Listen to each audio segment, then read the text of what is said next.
Bueno, bienvenidos al grupo de diplomado de discipulación, el diplomado de discipulado, donde estudiamos los 5 libros que acompañan los 5 procesos que enseñamos del discipulado.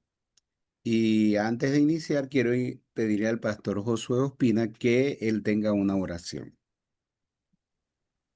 Amado Dios, te damos gracias por tu presencia en este lugar. Queremos agradecerte, Señor, por la oportunidad que nos das de capacitarnos y que muchos hermanos podamos estar en este lugar con un motivo y es aprender más de tu palabra. Te pido, Señor, que uses a nuestro pastor, Padre Isaac Eleazar Bermúdez, y que tú le des la sabiduría para comunicar, Señor, lo que tiene para nosotros. Igual. También danos la sabiduría para nosotros entender cada una de estas cosas, Señor, y ser responsable con cada una de nuestras actividades. Te pedimos que los que restan por entrar y por aquellas personas que luego se van a sumar, Dios mío, que puedan hacerlo. En el nombre de Jesús te damos toda la gloria y la honra. Amén. Amén. Nosotros cuando hablamos de discipulado, conocemos Mateo 28:19. Es el versículo central que tiene la gran comisión de ir y hacer discípulos a todas las naciones, bautizándolos en el nombre del Padre, del Hijo y del Espíritu Santo. Y nosotros sabemos que hacer discípulos, la parte fuerte es la enseñanza. Es decir, para ser discípulos tenemos que, nuestra herramienta principal es enseñar la palabra de Dios, enseñar el Evangelio. Por eso cuando Jesús dice y hace discípulos, no los dejó así en el aire con la pregunta, este, que ellos dirían, pero ¿cómo? No les dejó esa opción o que ellos preguntaran ese vacío, ¿cómo vamos a ser discípulos? Sino que inmediatamente después de darle la comisión, la misión de hacer discípulos, Él les dice, enseñándoles que guarden todas las cosas que yo les he mandado. Y si usted dice, ¿qué entendieron ellos con hacer discípulos? Enseñar a la gente todas las cosas que el Señor le había mandado. Sencillamente eso. ¿Ok? Nosotros tenemos otro texto bíblico que siempre hemos usado para el discipulado, que es segunda de Timoteo 2:2, que dice, lo que has oído de mí ante muchos testigos, eso encarga a hombres fieles que sean idóneos para enseñar también a otros. Y ese es Pablo escribiéndole a su discípulo Timoteo y diciéndole que lo que has oído de mí encarga a hombres fieles. Entonces, ahí nosotros siempre hemos visto la cadena de multiplicación de discípulos, porque Pablo, el discipulador, Pablo le escribe a Timoteo. Timoteo, tenía sus discípulos que eran los hombres fieles y los hombres fieles entonces estaban enseñando a otros. Entonces uno ve, varias generaciones de discípulos allí. Pablo, Timoteo, hombres fieles y otros.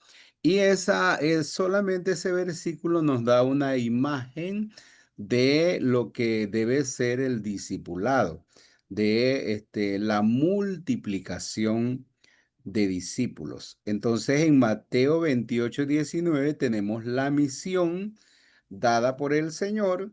En segunda de Timoteo 2:2 tenemos el ejemplo de la multiplicación de discípulos, la imagen, la ilustración, la figura de la multiplicación de discípulos.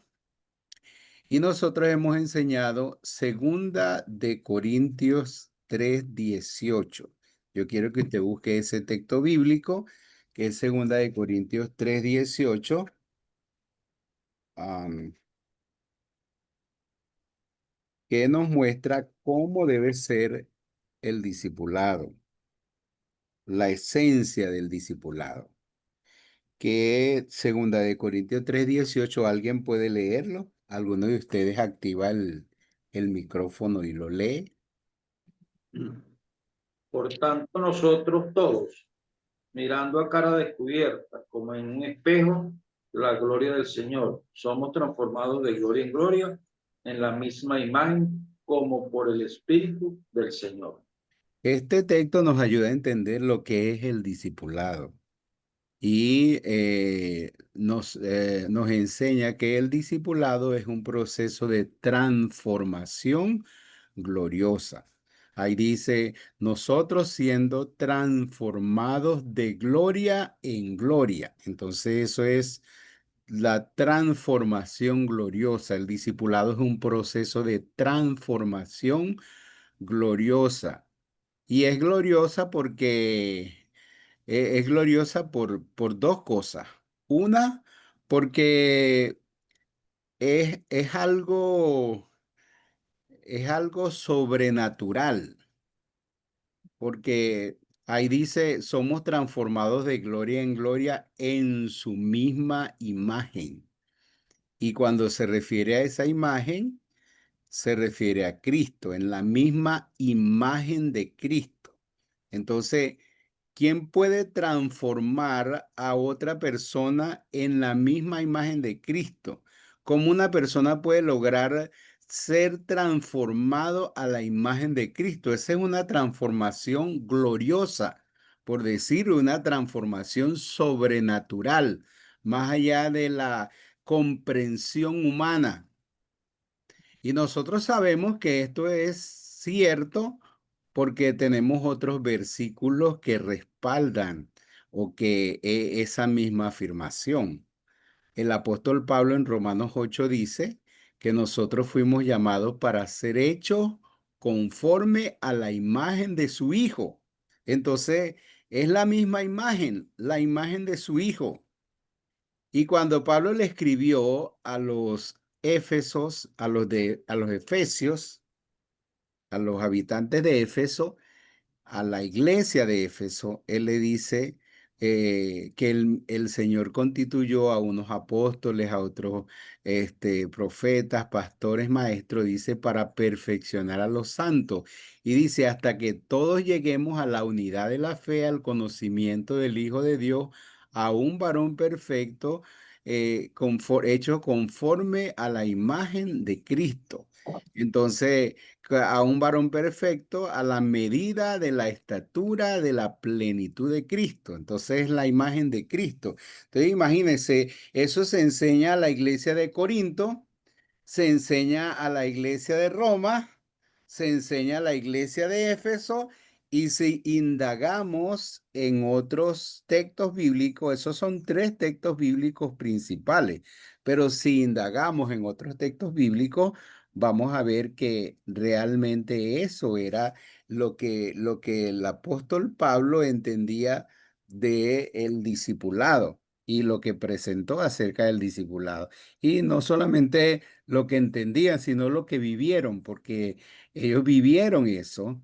Y entonces el discipulado es una transformación gloriosa porque el estándar, la medida, la meta, el ideal es ser hecho conforme a la imagen de Cristo, es ser transformado en la misma imagen del Señor. Entonces uno dice, eso es algo que es imposible, o sea, humanamente es imposible, ¿verdad? Pero eso lo hace el Señor. Y eso, la otra razón por lo que es una transformación gloriosa es porque el mismo texto de Segunda de Corintios 3:18 dice, somos transformados de gloria en gloria en su misma imagen, dice, como por el Espíritu del Señor. Entonces, ahí entendemos que es la obra del Espíritu Santo. Entonces, el discipulado si la misión del Espíritu Santo, no solamente la misión de la iglesia, si la misión del Espíritu Santo es transformarnos conforme a la imagen de Cristo, entonces yo no creo que él vaya a fallar en en esa misión, en ese propósito. Y eso es lo que el Espíritu Santo hace en nosotros, transformarnos a la misma imagen del Señor. Y hay una frase en ese texto de 2 Corintios 3:18 que es muy importante, que dice, nosotros mirando a cara descubierta la gloria del Señor. Entonces, esa transformación gloriosa se va dando en nosotros cuando nosotros miramos la gloria del Señor, cuando nosotros contemplamos la gloria del Señor. ¿Y dónde vamos a ver la gloria de Dios? ¿Dónde vemos la gloria de Dios? La gloria de Dios. ¿Dónde vemos la gloria de Dios? ¿Dónde vemos la gloria de Cristo? En su evangelio, en su palabra. Entonces, si nosotros, por ejemplo, ya en el caso de nuestra parte como discipuladores, queremos que esa transformación gloriosa se dé en cada creyente, que el Espíritu Santo haga esa transformación gloriosa en la vida de cada creyente. Nosotros tenemos que llevar al creyente al Evangelio de Jesucristo, porque ahí es donde él va a contemplar la gloria del Señor y entonces donde va a haber esa transformación gloriosa en su vida. Y eso es lo importante del discipulado. Cuando una persona, cuando una persona es discipulada, es una persona que es una persona, usted puede ver la diferencia porque es una persona donde la Biblia es central en su vida, donde aprende a vivir en la palabra. Y imagínese usted la crisis que hay en la iglesia, que algunos maestros dicen, no, a quien hay que evangelizar primero es a los evangélicos, ¿verdad? ¿Por qué? Porque muchas personas, muchos cristianos de hoy no leen la Biblia, la leen en la iglesia cuando van al culto. Y ni siquiera la leen en el culto, porque a veces la ponen en una pantalla y la gente no ve, la gente la lleva, pero no leen la Biblia. Entonces, ¿qué tipo de cristianos somos? ¿Qué tipo de discípulos somos? ¿Cómo va a haber una transformación en la vida de las personas sin la palabra de Dios, sin aprender la palabra de Dios, sin entender la palabra de Dios, sin memorizar la palabra de Dios, sin vivir en la palabra de Dios? Entonces, uno de los propósitos principales del discipulado es llevarnos a la palabra del Señor. Y por eso, este, el discipulado tiene que ser netamente, esencialmente bíblico. ¿Ve? Y nosotros aquí, en estos estudios que nosotros vamos a tener cada semana, lo que vamos a estudiar es la Biblia, porque allí es donde vamos a encontrar ahí es donde vamos a contemplar la gloria de Cristo. Entonces, espero que en estas 20 semanas que el Señor nos permita estudiar la palabra de Dios, que nos permita participar de este discipulado, eso pueda ser parte de esa transformación gloriosa que el Señor está haciendo en nuestras vidas, en nosotros, ¿verdad?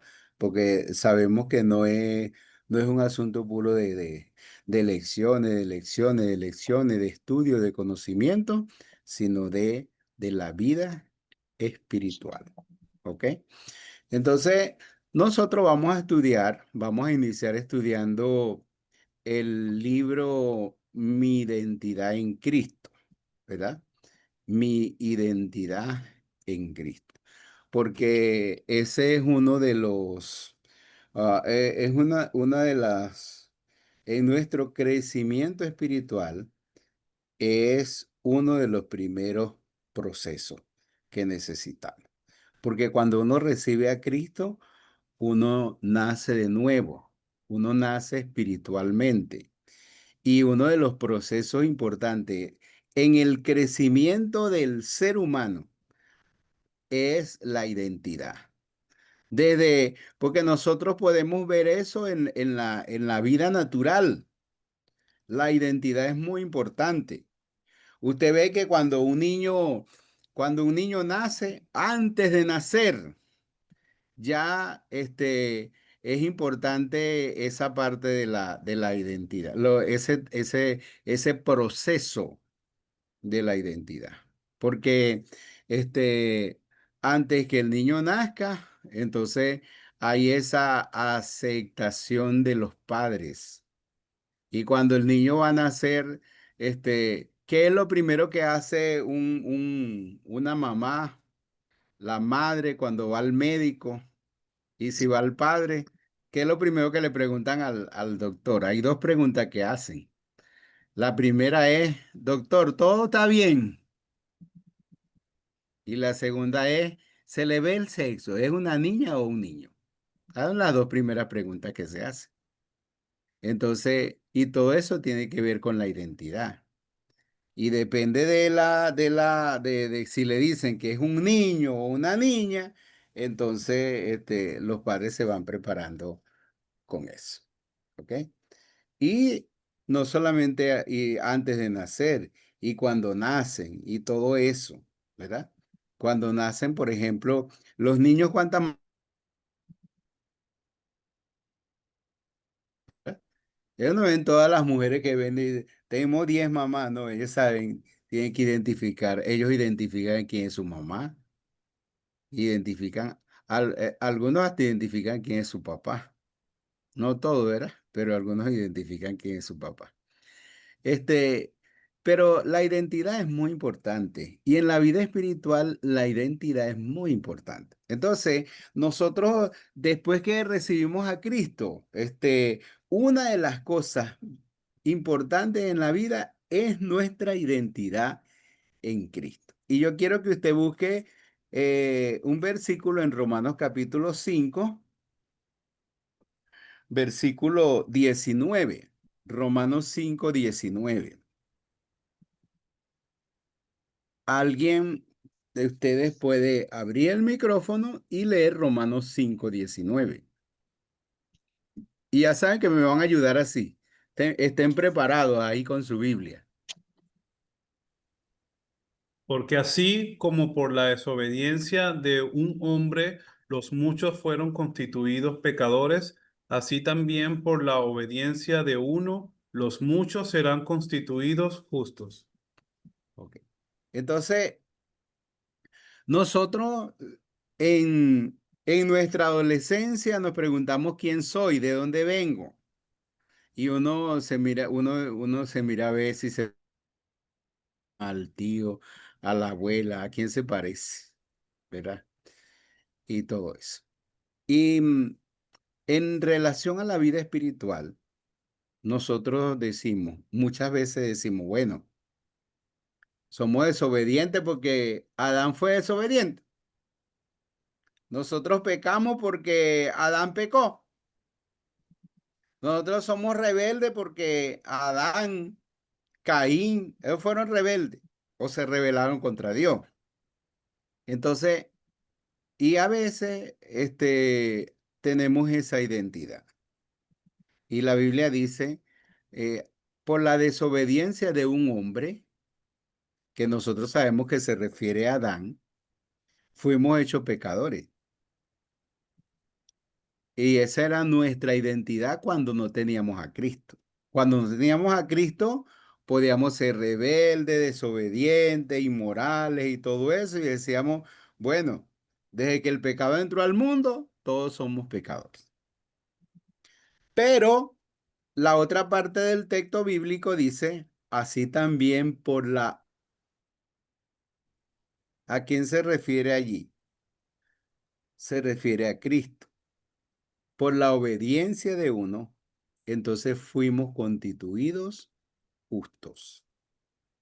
Cuando uno recibe a Cristo en su corazón, cuando uno cree en el Señor, entonces uno nace espiritualmente, uno nace de nuevo y uno tiene una nueva identidad, tiene una nueva vida.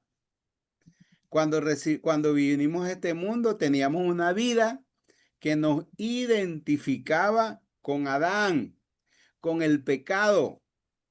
Por eso podemos decir como dijo David en el Salmo 51:5, que dijo: He aquí en maldad he sido formado y en pecado me concibió mi madre. Pero nosotros ya, después que recibimos a Cristo, ya nosotros no podemos tener esa identidad. Ahora nosotros tenemos que decir como, por ejemplo, nuestra identidad no puede ser, he aquí en maldad he sido formado y en pecado me concibió mi madre. Nuestra identidad más bien debería ser, de modo que si alguno está en Cristo, nueva criatura es. Las cosas viejas pasaron y he aquí todas son hechas nuevas. Nuestra identidad más bien sería decir como Pablo dijo en Efesios capítulo 2:10, fuimos hechura suya, creados en Cristo Jesús para las buenas obras que él preparó de antemano para que anduviésemos en ella, ¿verdad? Nuestra identidad no puede ser engañoso es el corazón. ¿Quién lo conoce? No, nuestra identidad más bien sería, Dios nos quitó el corazón de piedra, nos quitó el corazón duro, nos quitó el corazón engañoso, nos dio un nuevo corazón, puso un nuevo espíritu dentro de nosotros. Entonces, nuestra identidad ya no es con el pecado.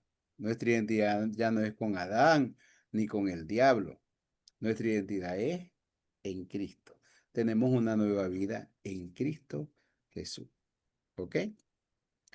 Entonces, en la lección 1 se llama No soy yo, Cristo vive en mí. Y el propósito de esta lección es que nosotros podamos afirmar como, esa fue la afirmación del apóstol Pablo. El apóstol Pablo dijo: con Cristo estoy juntamente crucificado. Dijo: ya no vivo yo, Cristo vive en mí. Y lo que ahora vivo en la carne, lo vivo en la fe del Hijo de Dios que me amó y se entregó a sí mismo por mí. Entonces él hizo esa afirmación. Él dijo: Cristo vive en mí. ¿Y cómo podemos nosotros llegar a tener esa misma convicción? Cristo vive en mí. Es importante que nosotros entendamos que eso no son palabras simbólicas. Usted sabe que a veces nosotros estamos como acostumbrados a ver las cosas desde un sentido muy simbólico. Entonces, a veces uno dice, Cristo vive en mí. Bueno, como cuando usted dice, Dios está en el aroma de una flor. Dios está en la sonrisa de un niñito. Dios está en el soplo del viento. Entonces, todo eso es simbolismo. Entonces, cuando uno dice Cristo vive en mí, eso no es simbólico. Eso es decir, no, Cristo vive en mí por medio de sus promesas. Cristo vive en mí por medio de su palabra. La Biblia no dice así. La Biblia, cuando Pablo decía Cristo vive en mí, estaba hablando no de algo simbólico, estaba hablando de algo real. Estaba hablando de la presencia de Dios real en su vida. Y muchas veces él dijo, Cristo está en nosotros. Entonces, cuando uno dice, Cristo vive en mí, no es algo simbólico. Es la presencia real de Dios en nosotros. Porque cuando Dios dijo, les pondré un espíritu nuevo dentro de ustedes, o pondré mi espíritu dentro de ustedes, no estaba hablando de algo simbólico, estaba hablando de algo real. ¿Ok? Entonces, ahora, es importante que nosotros entendamos, que eso que Cristo vive en nosotros, esa es una promesa de Dios. Y esa es una promesa cumplida de Dios en nosotros. ¿Cuándo fue la primera vez? Este, Nosotros hemos dicho que la salvación depende de dos promesas de Dios. Y eso lo dice Gálatas capítulo 4, versículo 4 y versículo 6. ¿Quién nos ayuda a leer Gálatas 4 y 6?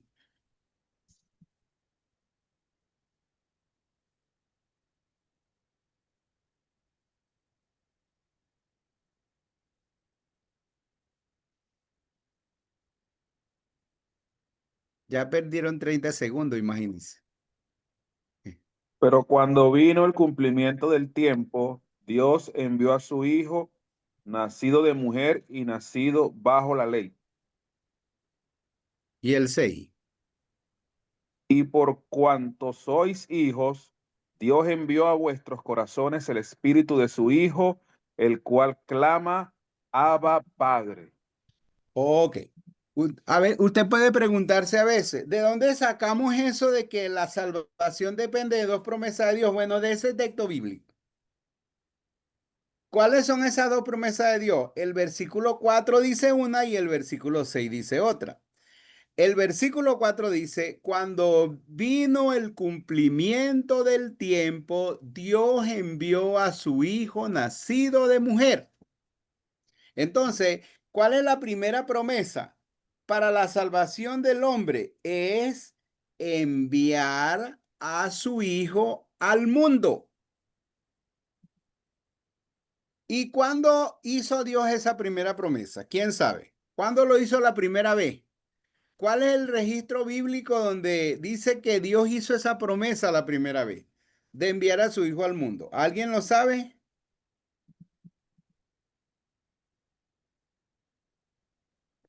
En Génesis 3:15. Cuando él dio la sentencia al diablo y a la serpiente, le dijo, pondré enemistad entre ti y la mujer, entre tu simiente y la simiente suya. Ella, la simiente de la mujer, te herirá en la cabeza y tú le herirás en el talón o en el codo, en el, en el, en el calcañar, ¿verdad? En el talón. Esa fue la primera vez. Y Dios siguió dando esa promesa, dando luz de cómo iba a ser esa promesa, cómo iba a ser el cumplimiento de esa promesa. Cuando Dios llamó a Abraham, le dijo, haré de ti una gran nación. Tu descendencia será tan numerosa como las estrellas del cielo, como la arena del mar que no puede ser contada. Y le dijo, y en tu simiente, ve que Dios siguió lo mismo, siguió la misma idea, siguió la misma promesa, la confirmó. En tu simiente serán benditas todas las familias de la tierra. Y luego le confirmó esa promesa a Isaac, le confirmó esa promesa a Jacob. A David se lo dijo de otra forma. A David le dijo, no faltará en tu rey, no faltará rey que se siente en tu trono eternamente y para siempre. Y cuando él estaba hablando del rey, estaba hablando de Cristo. ¿Cómo sabemos nosotros que la simiente es Cristo? ¿Hay alguna parte de la Biblia que diga así, así, así, literalmente, exactamente que la simiente es Cristo? ¿Ustedes conocen algún versículo ahí que diga, la simiente es Cristo? ¿De dónde sacamos esas conclusiones? ¿No será que la simiente es otra cosa? ¿Cómo sabemos que la simiente que fue prometida allá en el tiempo de Adán y Eva, que fue prometida en el tiempo de Abraham, cómo sabemos que la simiente es Cristo? ¿Hay algún versículo que lo dice? ¿Quién lo sabe? Gálatas 3:16. Gálatas 3:16. Entonces lean Gálatas 3:16.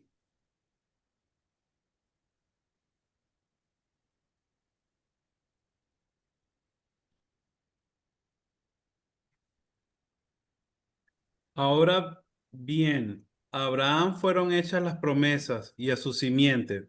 No dice y a las simientes como si hablase de muchos, sino como de uno, y a tu simiente, la cual es Cristo. Ok, entonces ahí está clarito, ¿verdad? No necesita explicación. Dice, la promesa hecha a Abraham fue a su simiente, dice, en tu simiente. No dice simientes, no es plural. Se refiere a tu simiente, que es Cristo.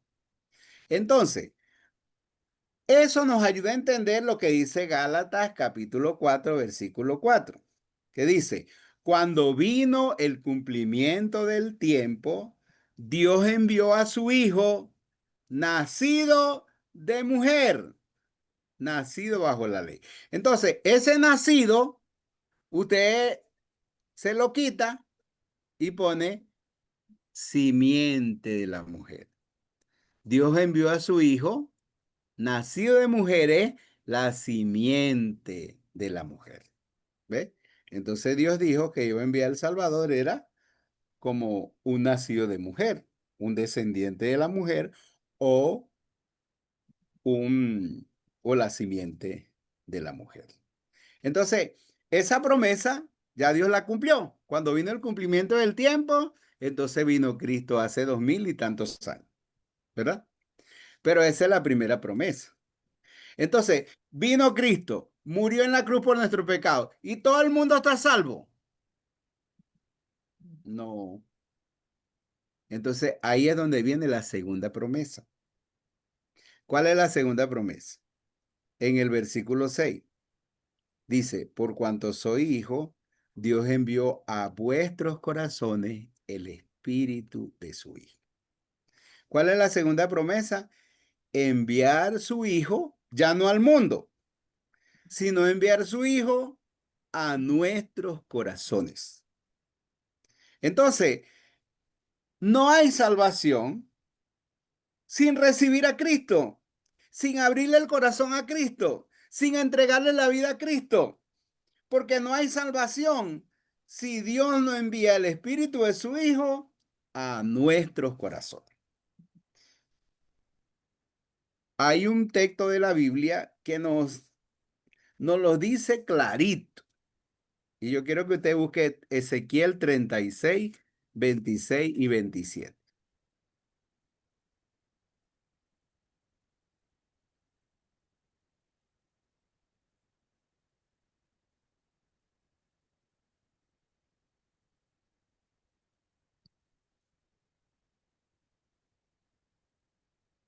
Y pondré dentro de vosotros mi espíritu y haré que andéis en mis estatutos y guardaréis mis preceptos y los pongáis por obra.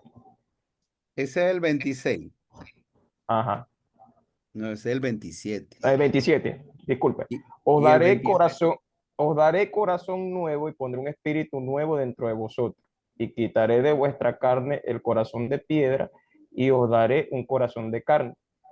Y pondré dentro de vosotros mi espíritu y haré que andéis en mis estatutos y guardéis mis preceptos y pongáis por obra.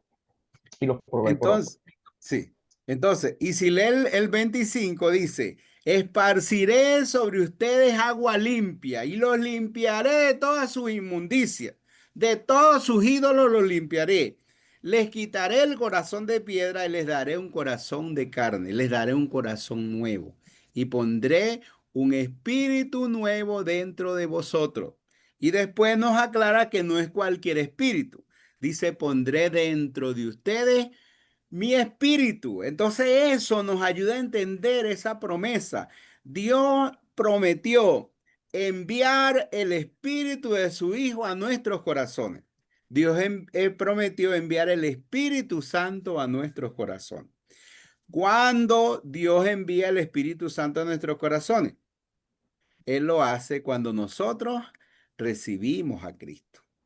Cuando nosotros rendimos nuestro corazón a Dios, cuando nosotros nos entregamos al Señor, como quiera que usted, como usted quiera llamarlo, pero cuando nosotros le rendimos nuestra vida al Señor, cuando le reconocemos como el Señor y el Salvador de nuestras vidas. Entonces ahí Dios cumple esa segunda promesa de enviar al Espíritu de su Hijo a nuestros corazones, ¿verdad? Hay un texto de la Biblia que nosotros hemos usado, que a lo mejor usted lo conoce de memoria. Yo quiero que usted busque Apocalipsis 3:20. Aquí estoy en la puerta y llamo. Si alguno escucha mi voz y abre la puerta, entraré a él, cenaré con él y él conmigo. Ajá. Ese versículo es muy importante, aunque se encuentra en el libro de Apocalipsis, que es un libro profético, pero ese es un mensaje para las iglesias. Ese es un versículo que mucha gente ha atacado, porque la gente dice, ese versículo se ha usado mal en la evangelización, porque ese versículo es para la iglesia, para los creyentes, ¿ve? Pero yo quiero decirle algo. Los millones de personas que han creído en el Señor y han tenido salvación en Venezuela y en muchas partes del mundo han sido tocados por ese versículo. ¿Ok? Y si usted lee el contexto, que usted lee la iglesia, ¿cómo era la iglesia a la que el Señor le dijo, he aquí yo estoy a la puerta y llamo? Usted se va a dar cuenta que era una iglesia que eran peor que los inconversos. Entonces, ese texto es muy importante porque ese texto nos ayuda a entender cuál es nuestra parte para que el Señor cumpla la promesa de enviar el Espíritu de su Hijo a nuestro corazón.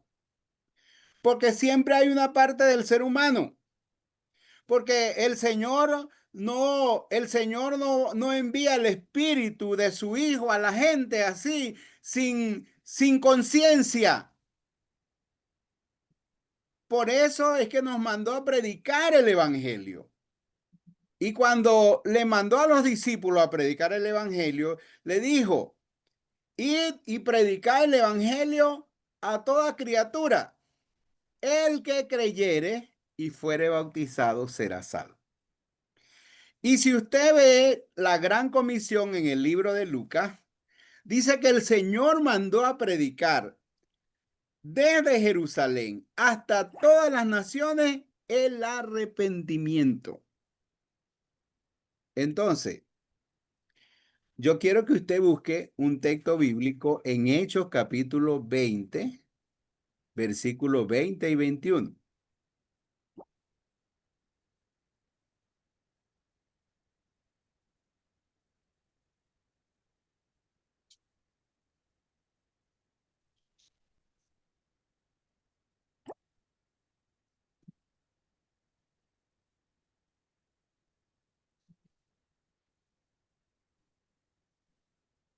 ¿Quién lo lee?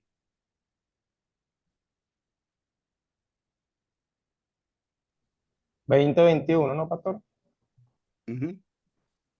Y como nada que fuese útil, he rehuido de anunciaros y enseñaros públicamente y por las casas, testificando a judíos y a gentiles acerca del arrepentimiento para con Dios y de la fe en nuestro Señor Jesucristo.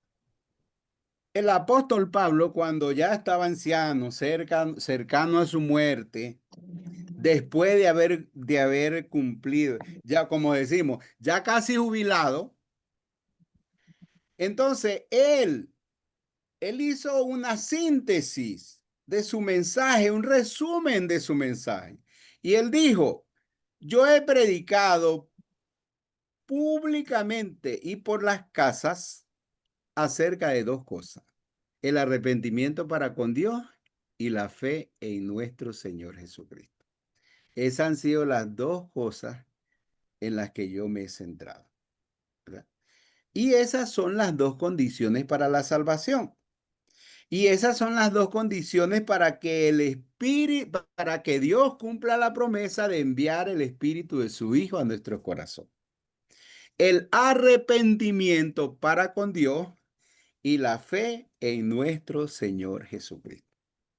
Nosotros no podemos predicar, mire, crea en Cristo solamente. Si la gente va a creer en Cristo, si la gente va a creer en el sacrificio que Cristo hizo en la cruz, tiene que entender que Cristo murió fue por sus pecados. Tiene que tener conciencia de pecado. Tiene que tener arrepentimiento. Por eso la Biblia dice que el Señor envió al Espíritu, el Espíritu Santo está en el mundo convenciendo a la gente de pecado, de justicia y de juicio. Entonces, ¿cuál es nuestra parte? Nuestra parte es el arrepentimiento y la fe. Por eso cuando dice, si alguno oye mi voz y abre la puerta, entraré a él. Entonces, oír su voz, ahí sí vamos a hablar del simbolismo, porque oír su voz ahí simboliza, representa o significa la fe. Oír su voz. ¿Cómo se identificaban los creyentes en los primeros días de la iglesia? Cuando usted lee el versículo de Hechos capítulo 2 que dice que se añadieron 3,000 a la iglesia con el sermón que predicó el apóstol Pedro, dice los que recibieron la palabra. Y en muchas partes usted ve los que recibieron la palabra. Entonces, recibir la palabra es oír su voz. Creer en su evangelio es oír su voz. Oír su voz representa la fe. Por eso Romanos 10:17 dice, la fe viene por el oír y el oír por la palabra de Dios. Entonces, oír su voz, oír su palabra, creer en el evangelio, simboliza la fe. Por eso cuando usted lee Juan 1:12 dice, a todos los que le recibieron, dice, a los que creen en su nombre. Esa es la fe. Entonces, necesitamos fe, pero abrir la puerta simboliza el arrepentimiento o significa el arrepentimiento. La Biblia dice, si oyeres hoy su voz, no endurezcas su corazón. Porque cuando uno oye su voz, su palabra, su evangelio, eso produce en nosotros arrepentimiento. Y ahí es donde nosotros reconocemos que somos pecadores, que Cristo murió por nuestros pecados. Entonces, ¿cómo entra Dios a nuestros corazones? ¿Cómo envía Dios el Espíritu Santo a nuestros corazones? ¿Cuándo lo hace? Cuando hay arrepentimiento y fe. No lo hace con un soplo. Usted no va a ponerle, soplar a un borrachito que esté por ahí y se le metió el Espíritu Santo. O cualquier persona así se le metió el Espíritu Santo sin que haya arrepentimiento y fe. Si no hay arrepentimiento y fe, el Señor no va a enviar el Espíritu Santo a ninguna persona. Porque sería una irresponsabilidad de parte de Dios dar el Espíritu Santo a una persona que no esté arrepentida. Sería una irresponsabilidad de parte de Dios dar el Espíritu Santo a una persona que no crea en Cristo como su Señor y su Salvador. Entonces, para que una persona tenga el cumplimiento de la promesa de Dios, para que Dios envíe el Espíritu Santo a su corazón, tiene que haber arrepentimiento y fe. Si no hay eso, no hay nada. ¿Entiende?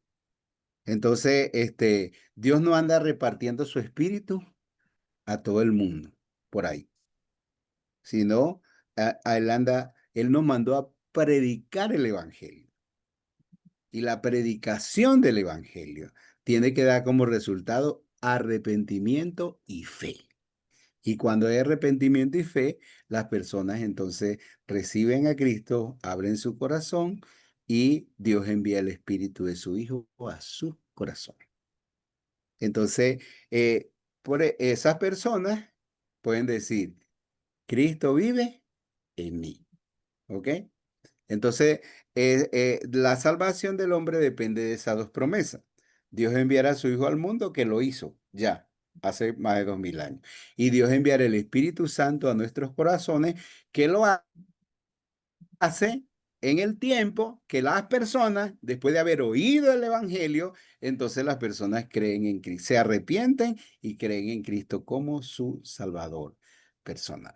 Por eso Efesios 1:13 dice, en Él también vosotros, habiendo oído la palabra de verdad, el Evangelio de vuestra salvación, habiendo creído en Él, fuiste sellado con el Espíritu Santo de la promesa. Por eso me gustaría que alguien leyera Hechos 3:19.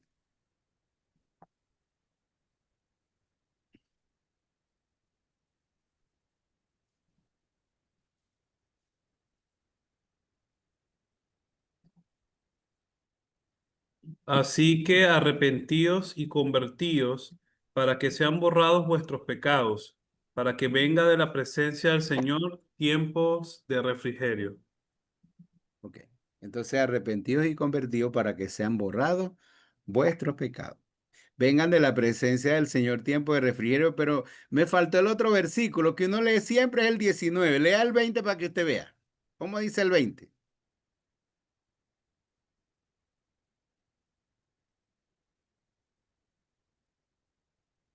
Está muteado, Josué. Y Él envía a Jesucristo que os fue antes anunciado. Ok. ¿Se da cuenta? Y Él envíe a Jesucristo que fue antes anunciado. Entonces, Él no va a enviar al Espíritu de su Hijo sin arrepentimiento y fe. ¿Ok?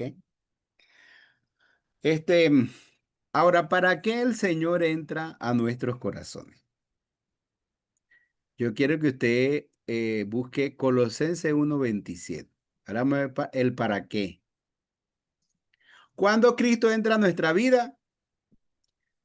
¿Cuándo le recibimos, verdad? ¿Cómo Cristo entra a nuestra vida? Él envía su Espíritu Santo a nuestros corazones cuando hay arrepentimiento y fe. ¿Para qué Cristo entra a nuestras vidas? Como dice Colosenses 1:27.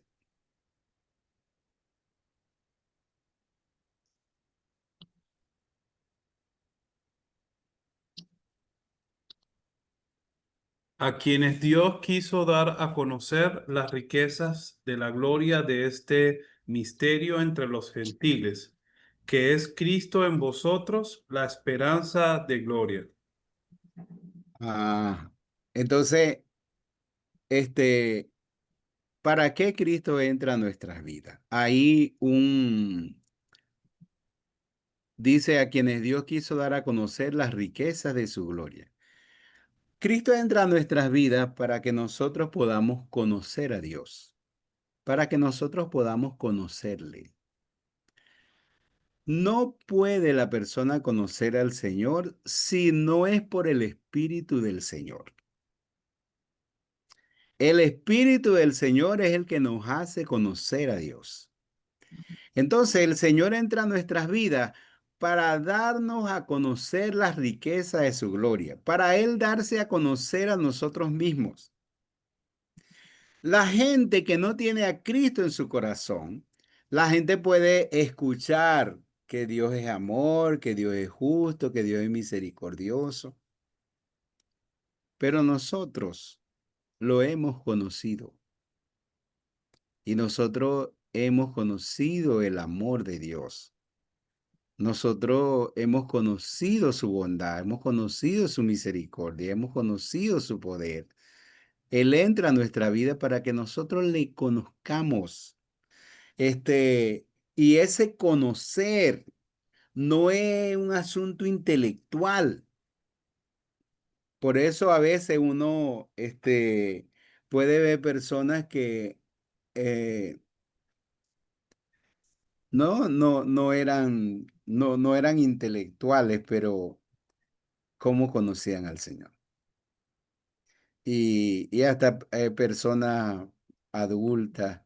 Yo tengo el ejemplo de mi mamá, personas en la iglesia, o sea, gente que han conocido al Señor.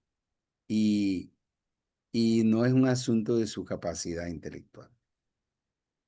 Entonces, el Señor quiere que nosotros le conozcamos personalmente.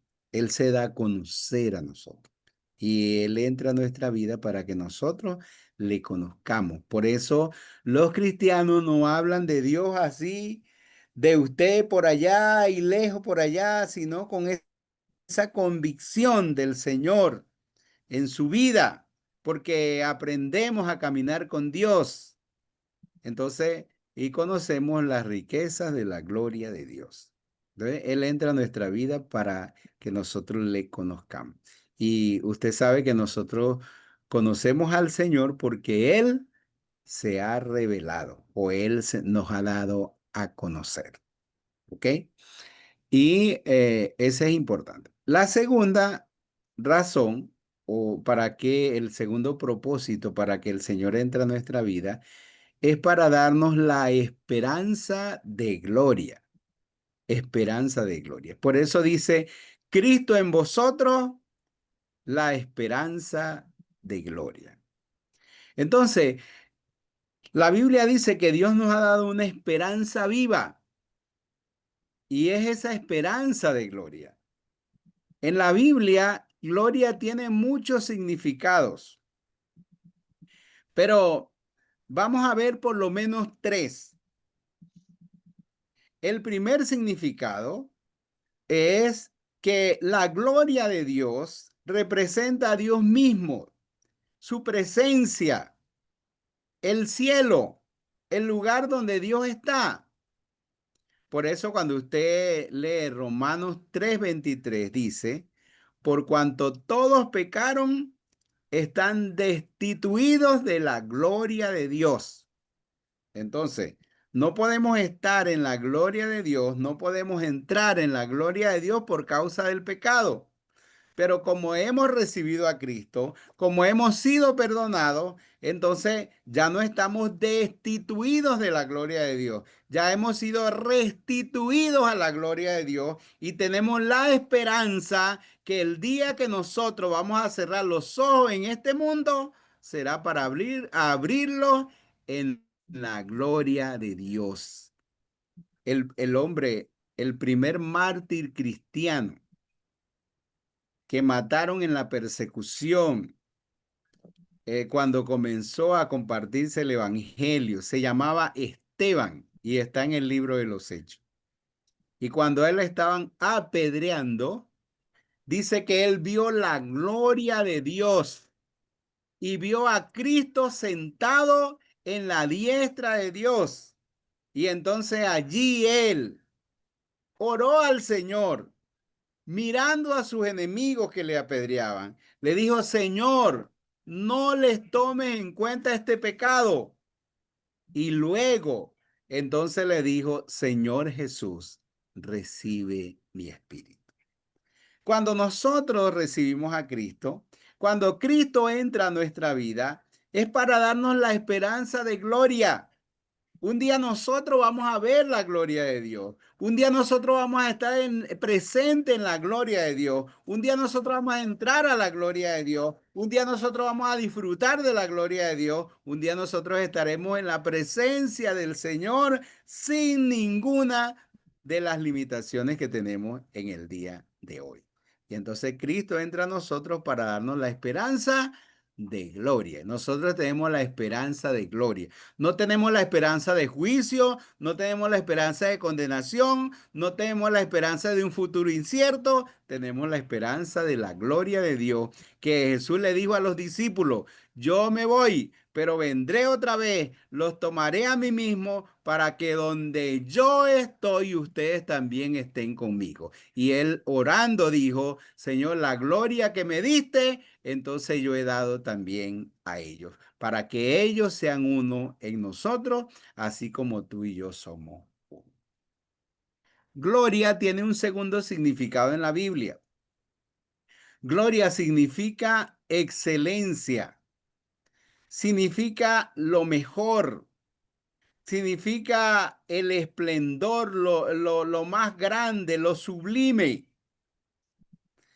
Y cuando dice Cristo en vosotros la esperanza de gloria, entonces quiere decir que cuando Cristo entra a nuestra vida, nosotros tenemos la esperanza de ser y hacer lo mejor. De ser y hacer lo mejor.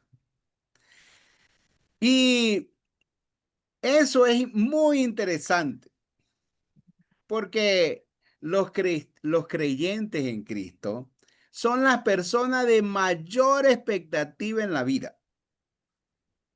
De mayor expectativa, de mayor expectación, de mayor esperanza. Y nosotros tenemos la esperanza de llegar a ser lo mejor y a hacer lo mejor. Mire, a mí una de las cosas que me inspiró fue ver a un hombre que creyó en el mismo tiempo, quizás unos meses antes que yo recibí a Cristo.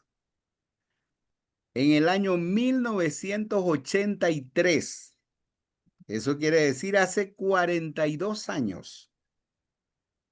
Yo era un joven, un adolescente de 13 años y llegó un hombre a la iglesia que venía del mundo de la delincuencia. Un hombre de la calle, un hombre que de los 9 años estaba en la calle, fumando marihuana, droga, robando, delinquiendo, ¿verdad? Y así fue su niñez, así fue su adolescencia y su juventud. Y un día ese hombre recibió a Cristo. Ese hombre, sus compañeros cometieron un delito. Él no participó, pero como él era parte del grupo, la policía o la PTJ los buscó a todos y al primero que fueron a buscar fue a él. Y este hombre, imagínese usted un hombre a las 5 de la mañana saltando la pared de su casa para huir de la policía. Pero usted sabe dónde llegó ese hombre. ¿Dónde llegó ese hombre? Él tenía un tío que siempre le hablaba del evangelio, pero él era rebelde al evangelio. Entonces, pero ese tío, todos los días, junto al pastor de la iglesia y otros hermanos, se reunían en una casa a las 5 de la mañana para orar y para estudiar la Biblia.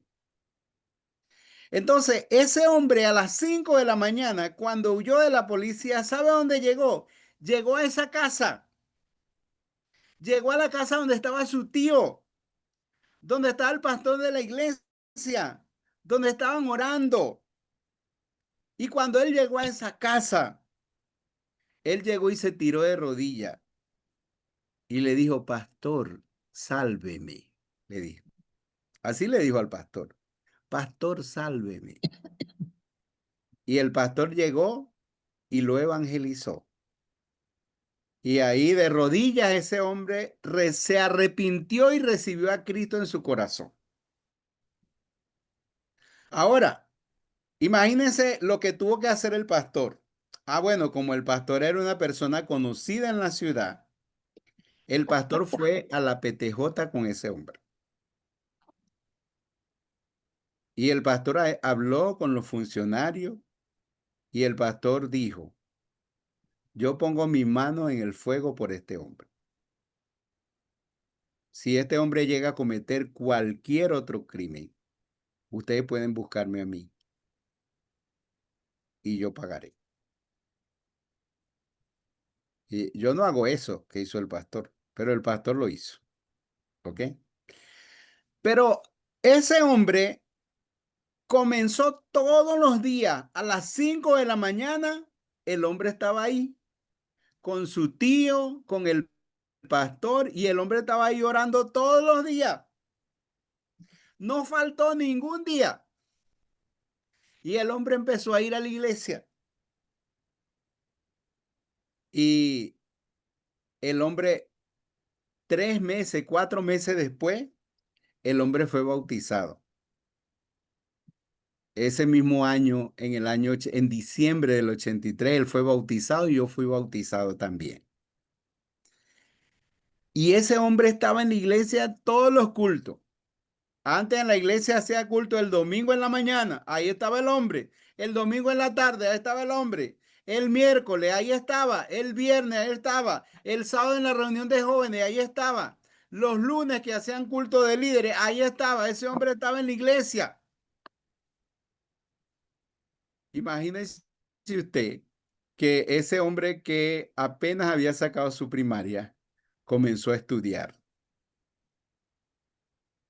y no fue una emoción. Sacó sus 5 años de bachillerato. Ya viejo, no viejo, viejo, pero ya joven, pues. Sacó sus 5 años de bachillerato.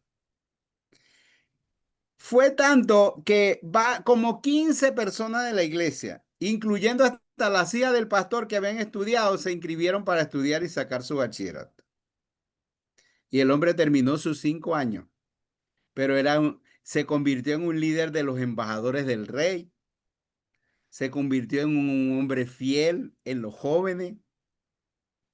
Y después que terminó su bachillerato, entonces él quería estudiar en la universidad, quería estudiar derecho, pero el Señor lo llamó y se fue al seminario en Los Teques y estudió 4 años allá en el Seminario Bautista de Los Teques y regresó como un pastor.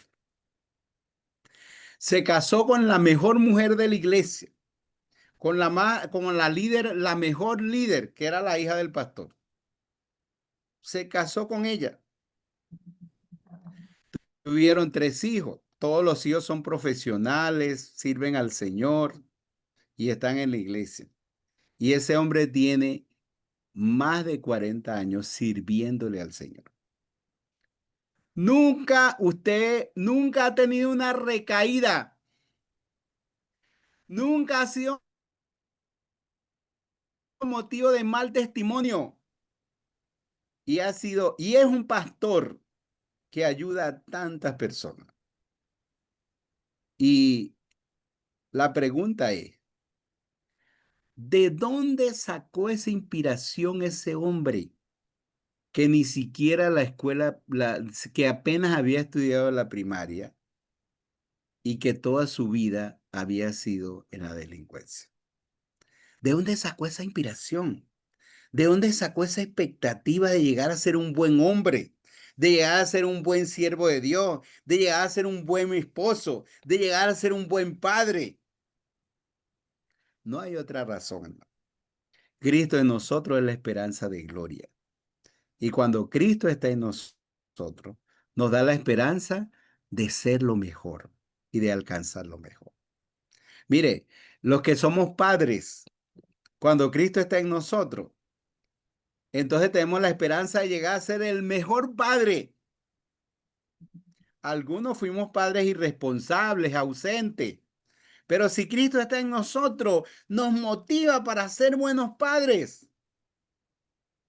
Si Cristo está en nosotros, nos motiva, nos impulsa para ser buenos esposos, para las mujeres, para ser buenas esposas, para ser buenas madres.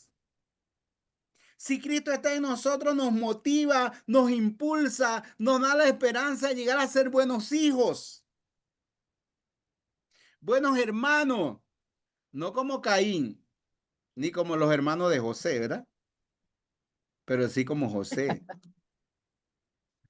Si Cristo está en nosotros, nos motiva, nos impulsa a hacer lo mejor, a alcanzar lo mejor.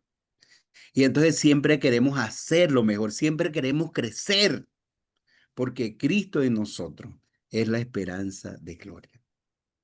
Y yo muchas veces le he dicho a la gente, mire, este, yo leí un libro que me impactó mucho, porque decía, ¿dónde están la mayoría de los sueños de los seres humanos? Es una mujer que escribió, Más allá de lo imposible, se llamaba el libro. Y entonces dice, la mayoría de los sueños de los seres humanos están en el cementerio, porque la gente se muere y junto con sus cuerpos entierran sus cuerpos y entierran los sueños que nunca lograron, que nunca realizaron. Entonces yo dije, yo no quiero ser así. Yo no quiero morirme con una cantidad de cosas que quería hacer y nunca las hice. No. Si Cristo está en nosotros, nos da la expectativa, la esperanza, la motivación, el impulso para hacer y hacerlo mejor. Eso significa Cristo en vosotros es la esperanza de gloria. Y el tercer significado de gloria es victoria, es triunfo. Si Cristo está en nosotros, la Biblia dice que en Cristo somos más que vencedores. La Biblia dice que Él nos lleva de triunfo en triunfo. Si Cristo está en nosotros, entonces Él nos da la victoria sobre el pecado. No hay ningún pecado que pueda tener más fuerza o más poder que nosotros. Nosotros éramos esclavos del pecado, pero el Señor nos hizo libre. No hay ningún pecado que no podamos dejar. Por eso usted ve en la vida cristiana personas que estaban tan arraigadas en el espiritismo y en la idolatría y cómo Dios los libró de todo eso. Dejaron sus ídolos. En la misma Biblia dice de los tesalonicenses que se convirtieron de los ídolos a Dios. Los de Éfeso quemaron los libros de magia que tenían. Entonces, nosotros vemos personas que estaban tan arraigadas y metidas en el vicio, en el alcohol, y cómo Dios los libró de eso. Cómo los libró de las drogas, de los vicios, del cigarro, del alcohol, de todo eso. Porque Él nos da la victoria sobre el pecado. No hay ningún pecado que Dios diga, no, de este no te puedo librar. O que el Señor diga, no, tú estás metido ahí muy profundo y hasta ahí yo no llego. O que diga, no, tú estás muy viciado en eso y de ahí no puedes salir. Si Cristo está en nosotros, Él nos va a dar la fuerza para romper cualquier cadena que nos ate. Por eso, cuando uno canta la canción que dice, Cristo rompe las cadenas. Y las cadenas tienen que ver con el pecado que nos esclavizaba. Y si Cristo está en nosotros, entonces Él nos libra del pecado. Nos da la victoria sobre el pecado. Si Cristo está en nosotros, nos da la victoria sobre el diablo. El diablo que nos atormentaba, que nos oprimía, que nos hacía escuchar voces, que nos presionaba,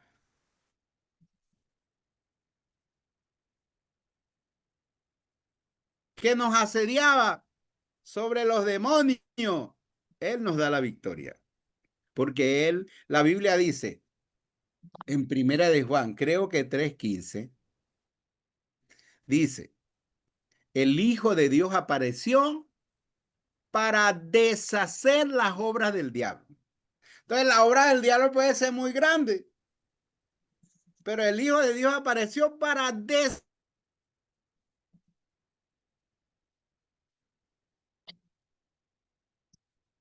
deshacerlas, no a ir. Entonces, cuando Cristo está en nosotros, Él nos da el poder nos da la victoria sobre el diablo. Él nos da la victoria sobre cualquier circunstancia. ¿Usted sabe cuánto gasta la gente en los psicólogos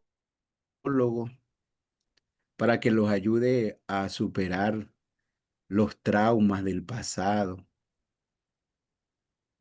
Todas esas cosas todas esas marcas que no los dejan vivir, que no los dejan dormir.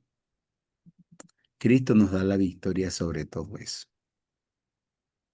Él puede darnos la victoria sobre cualquier circunstancia de la vida. No hay nada que no podamos superar. No hay dolor más grande que no podamos superar. Y nosotros hemos visto madre. Miren, mi mamá Nosotros éramos 14 hermanos. Mi mamá nunca se imaginó que ella iba a, a ver a uno de sus hijos morir. A veces el sueño de toda madre es que los hijos la lleven al cementerio a ella cuando se muera, pero no ver a sus hijos morir. Y de los 14, mi mamá tuvo que ver morir al menor, imagínese usted, al menor. Tenía 35 años. Tuvo un accidente de moto. Estaba apartado del camino de Dios. Vivió 4 años cuadripléjico. Se reconcilió con Dios. El Señor le dio 4 años. Pero imagínese, se murió. Dejó sus hijos pequeños. Y mi mamá tuvo que ir. Yo recuerdo la última vez cuando fui al hospital, lo tomé de la mano y tomé a mi mamá y le dije, mamá, ore por su hijo. Ella oró por su hijo. Él estaba consciente y esa noche él murió. Y mi mamá tuvo que ver eso. Nosotros pensamos que mi mamá no iba a aguantar. Nosotros pensamos que mi mamá iba a durar un mes y se iba a morir también. Porque mi mamá duró 15 días sin comer. Mi mamá se le fue el hálito de vida, se le fue el aliento de vida. Su alma estaba pegado a su hijo menor. Pero ¿sabe qué? El Señor le dio la fuerza para superar eso. Y ella pudo superar ese dolor. Y nosotros pudimos verla 5 años viviendo feliz, viviendo, aunque siempre recordaba a su hijo, pero la vimos superar eso y seguir adelante en el Señor. Porque no hay situación que no podamos superar en Cristo Jesús. Porque el Señor nos da la victoria sobre cualquier situación. No solamente sobre el pecado y el diablo, sino sobre el dolor, sobre el sufrimiento, sobre las circunstancias difíciles que vivimos. Él nos da la victoria sobre cada lucha que podamos enfrentar en la vida. Nosotros hemos leído Apocalipsis 3:20, pero ¿quién nos lee Apocalipsis 3:21? ¿Quién nos lee Apocalipsis 3:21?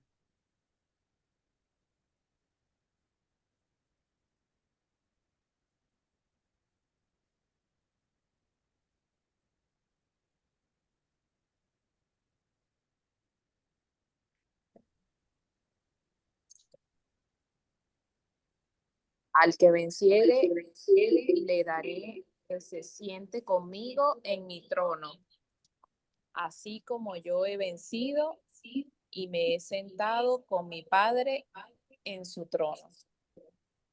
¿Qué dice ese versículo? Que el Señor nos hace participantes de su victoria.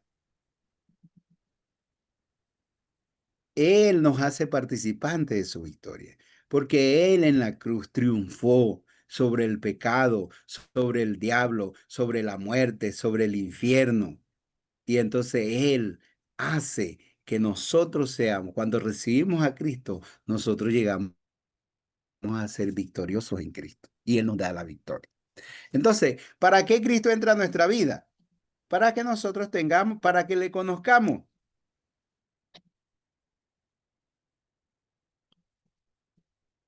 Y para que tengamos la esperanza de Dios. ¿Qué significa gloria? Excelencia o ser y alcanzar lo mejor. ¿Qué significa gloria? Victoria o triunfo sobre las adversidades y sobre el adversario, que es el diablo, y los demás adversarios que son los secuaces del diablo. Y el Señor nos da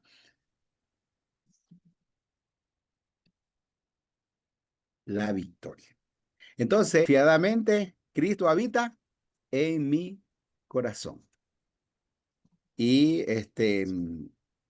Cristo habita en nosotros y Él estará con nosotros para siempre. Porque Él le dijo a los discípulos, yo estaré enseñen todas las cosas que les he mandado y yo estaré con ustedes todos los días hasta el fin del mundo. Y nunca nos va a dejar y nunca nos va a abandonar. Entonces, Podemos decir confiadamente, Cristo vive en mí. Cristo vive en nosotros. Ok, si ustedes tienen alguna pregunta o algo que añadir, pueden hacerlo en este momento de la clase, ¿ok? Después de los procesos, pues, de cómo vamos a hacer, pero en este momento de la clase.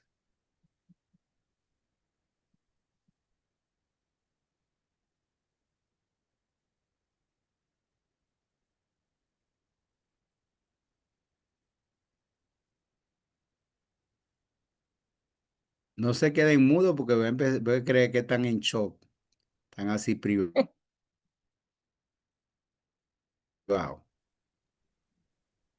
Buenas noches, Dios les bendiga. Bueno, interesante lo de la esperanza de gloria que vimos en Colosenses 1:26. De verdad que me agradó mucho ver esta parte porque son tres cosas que son fundamentales. A veces nosotros le decimos a las personas, Dios tiene un plan para tu vida. Y a veces muchos cristianos no conocen muy bien ese plan de lo que le están hablando. Pero cuando vemos acá que el Señor nos da esperanza de gloria y que tiene que ver con Él mismo, con lo mejor y con la victoria ante las adversidades y el adversario, de verdad que esto nos llena de motivación a seguir al Señor, de seguir en sus caminos y seguir haciendo el trabajo de discipulado. Entonces, bueno, esa es mi acotación. Sí, señor. Ese es muy interesante.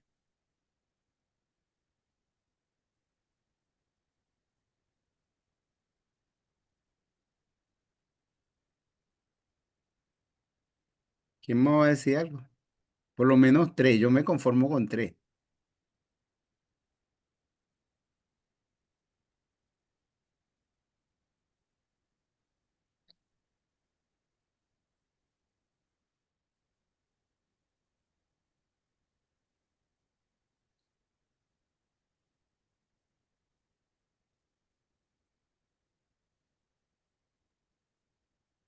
Bueno, pastor, darle las gracias por esta cena tan suculenta que nos dio hoy. Maravilloso tiempo bíblico de escuchar tantas cosas, tantas verdades y llenarnos de ese ánimo de seguir discipulando y seguir formando y nuevas herramientas para llevar a esos nuevos creyentes. Pastor, muchísimas gracias. Ok, gracias, pastor. Falta uno más, pues, ¿qué va a decir?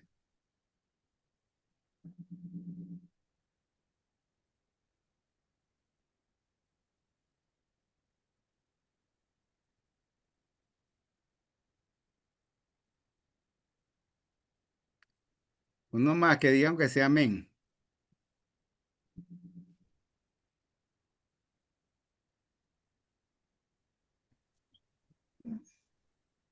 Bueno, estoy muy agradecida por este estudio, de verdad, muy importante, yo creo, para todos nosotros que estamos recibiendo este discipulado, que lo recibamos nosotros y que sepamos lo que es un discipulado y le enseñar a la gente para que tengan esa esperanza de gloria. Es algo maravilloso. Ok. Bueno, yo les expliqué un poquito la introducción y les di la lección número 1 de mi identidad en Cristo. Poco a poco vamos a ir Bueno, pero haciendo algunas cosas, ¿verdad? Lo que ustedes van a hacer, ¿verdad? Es, am, ya saben que vamos a estar todos los jueves aquí de 6 a 8. Tienen el link, ese va a ser el mismo todos los jueves, pero de todas maneras todos los jueves lo vamos a mandar por el WhatsApp, ¿ok? Por el grupo de WhatsApp. En ese grupo de WhatsApp, si usted tiene alguna pregunta sobre el curso y todo eso, puede hacerla. No vaya a usar el WhatsApp para poner cadenas ahí de que están matando a algunos en África, ni ninguna cosa así, ni política, ni nada de eso. No vaya a usar nada de eso porque mensaje y le voy a mandar un mensajito personal a usted, para que no se desvíe de lo que vamos a hacer, ¿ok? Ahí vamos a dar informaciones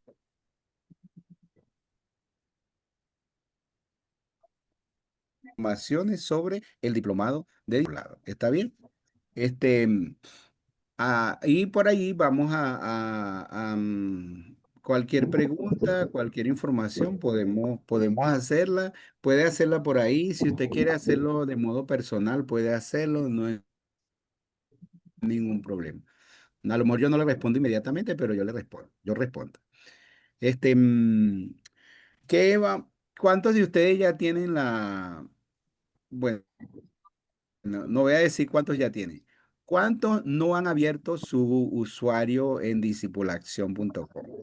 ¿Cuántos no tienen su usuario y contraseña? Porque casi todos la tienen. Nada más, por eso no voy a decir cuántos la tienen, sino cuántos no la tienen. Dígame. Luis Millán. Ok. ¿Quién más? ¿Quién más no tiene su cuenta de usuario en el aula virtual?